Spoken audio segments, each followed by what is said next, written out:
Oh, hey everybody. I'm going to show you the side view for the body proportions now. Hopefully this goes better than last time. Yeah, so the proportions, they're going to stay the same. Even though we're going to look at the figure from the side view, it's still based on the length of the head.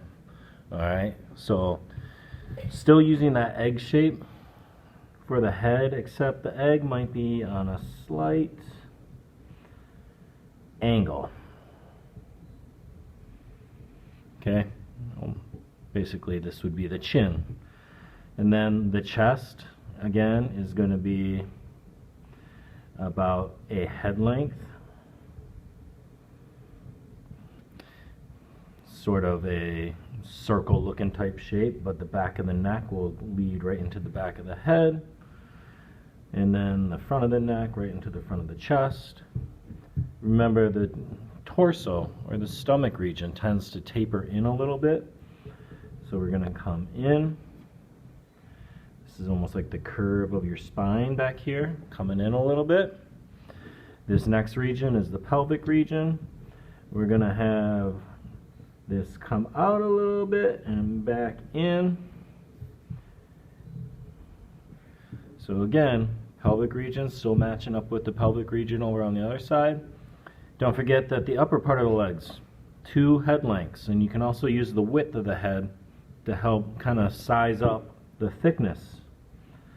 So we're going to go straight down. Remember, our kneecap will be right about at that line, just like it is over here.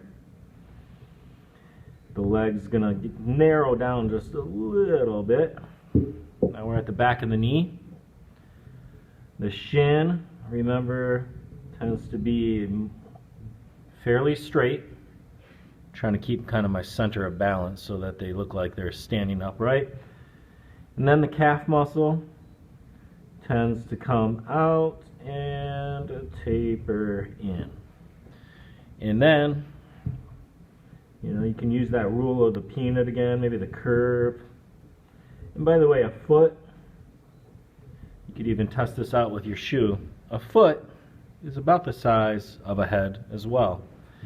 And then just like up here, this second line is about where the armpit would be.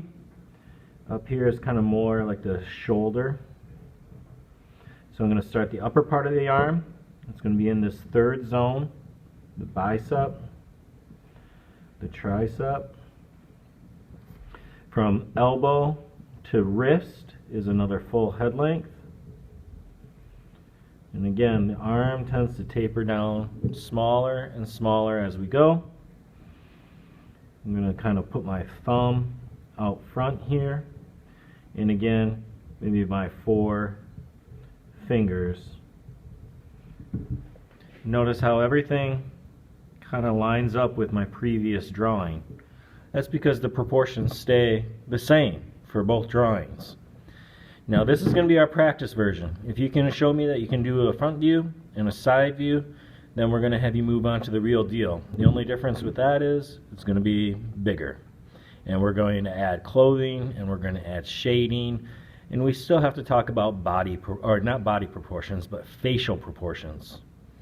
Thanks for paying attention, and hopefully this is helpful. See you in class.